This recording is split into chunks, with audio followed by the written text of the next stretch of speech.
ਕੁਝ ਵੀ ਫਿਲਮਾਂ ਕੀਤੀਆਂ ਇੱਥੇ ਵੀ ਅੱਲਾ ਨੇ ਕਿੰਨੀ ਇੱਜ਼ਤ ਦਿੱਤੀ ਹੈ। ਜਦੋਂ ਮੈਂ ਤੇ ਵੋਟੀ ਅਸੀਂ ਆਵਾਂਗੇ ਸਾਡੇ ਤੋਂ ਪਾਣੀ ਵੀ ਤੁਸੀਂ ਵਾਰ ਲਈਓ। ਹੋਰ ਦੱਸੋ ਕਿੱਥੋਂ ਗਿੱਟਿਆਂ ਤੋਂ ਵਾਰਨਾ? ਸਿਰ ਤੱਕ ਤੇ ਹੱਥ ਨਹੀਂ ਆਪੜਨਾ। ਤੁਹਾਨੂੰ ਥੱਲੇ ਟੇਬਲ ਰੱਖ ਦਾਂਗਾ ਨਾ, ਉੱਚੇ ਖੜੇ ਹੋ ਜਿਓ ਤੁਸੀਂ। ਤੁਹਾਡੇ ਘਰ ਮਾਂ ਪਿਓ ਕੋਈ ਨਹੀਂ ਹੈ? ਭਾਜੀ ਤੁਸੀਂ ਮਾਂ ਪਿਓ ਸਾਰਾ ਕੁਝ ਤੁਸੀਂ। ਨਹੀਂ ਅੱਗੇ ਕੋਈ ਰਿਸ਼ਤੇਦਾਰ ਕੋਈ ਨਹੀਂ ਹੈ? ਨਹੀਂ ਮਾਮੇ ਚਾਚੇ ਤਾਏ ਹੈਗੇ ਆ, ਮਾਂ ਪਿਓ ਮਰ ਗਏ ਨੇ ਉਹ ਸਾਰੇ, ਕਿੱਥੇ ਗਏ ਨੇ ਉਹ? ਮਾਂ ਪਿਓ ਉਹ ਰਿਸ਼ਤੇਦਾਰ ਇਕੱਠੇ ਕਰ ਮਰ। ਇਹ ਰਸਮਾਂ ਉਹ ਕਰਦੇ ਹੁੰਦੇ ਨੇ।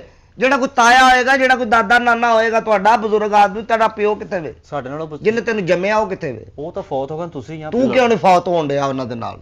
ਤੂੰ ਕਿਉਂ ਰੱਖਿਆ ਆਪਣਾ ਵਿਆਹ? ਇਹਦੀ ਸ਼ਾਦੀ ਆ ਨਾ ਭਾਵੇਂ ਕੀ ਉਹ ਤੇਰਾ ਮੂੰਹ ਆਪਣੇ ਨੈਣ ਨਕਸ਼ ਵੇ, ਤੂੰ ਆਪਣਾ ਵਿਆਹ ਰੱਖ ਕੇ ਬਹਿ ਗਿਆ ਹੈ। ਇਹ ਮੂੰਹ ਹੈ ਵਿਆਹ ਕਰਾਉਣ ਵਾਲਾ ਹੈ? ਉਹ ਕਿਸੇ ਦੀ ਧੀ ਭੈਣ ਲਿਆ ਕੇ ਤੂੰ ਖੱਜਲ ਕਰੇਗਾ, ਉਹ ਤੈਨੂੰ ਕਿਵੇਂ ਕਹੇਗੀ ਕਿ ਜਾਨ यहाँ से फेस इधर करो, मैंने यहाँ से किस करनी है? ਕਦੀ ਵੀ ਨਹੀਂ ਕੀ ਕਰੇਗਾ ਉਹਨੇ? ਕੀ ਮਸਲਨ ਧੱਦਰਾਂ ਕਢਾਣੀਆਂ ਆਪਣੇ ਆਪ ਨੂੰ, ਖੁਰਕ ਪਵਾਉਣੀਆਂ ਆਪਣੇ ਆਪ ਨੂੰ।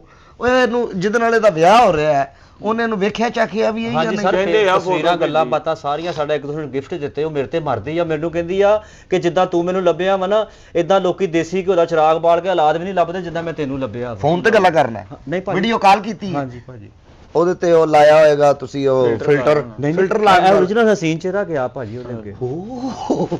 ਓਰੀਜਨਲ ਅਸੀਂ ਭਾਜੀ ਤੁਸੀਂ ਪਾਣੀ ਵਾਰ ਦਿਓ ਚਲੋ। ਅੱਛਾ ਪਾਣੀ ਵੀ ਤੁਹਾਡੇ ਤੋਂ ਵਾਰ ਦੇਾਂਗੇ, ਹਾਂ। ਤੁਹਾਡੇ ਕਬੂਤਰਾਂ ਨੂੰ ਦਾਣਾ ਵੀ ਪਾ ਦੇਾਂਗੇ, ਕੁੱਤੇ ਨੂੰ ਵੀ ਤੁਹਾਡੇ ਕੁੱਤੇ ਦਾ ਵੀ ਸਾਂਭਾ ਕਰ ਲਾਂਗੇ। ਸ਼ਾਮ ਤੱਕ ਅਸੀਂ ਆ ਜਾਣਾ। ਸ਼ਾਮ ਤੱਕ ਤੁਸੀਂ ਆਈ ਜਾਣਾ। ਉਸ ਤੋਂ ਬਾਅਦ ਤੁਸੀਂ ਰਾਤ ਨੂੰ 8-9 ਵਜੇ ਖਾਣਾ ਖਾਈਓ ਤੇ ਤੁਸੀਂ ਫਾਰਗ ਹੋ। ਉੱਠ ਥੋਏ, ਉੱਠ ਦੋ ਚਵਲੇ ਝਾੜ, ਉੱਠ ਦੋ ਭੈਣ ਵੀ ਕੀ ਉੱਠ ਭਾਜੀ ਅੱਜ ਵਾ ਸ਼ਾਦੀ। ਉੱਠ ਤੇਰੇ ਵਿਆਹ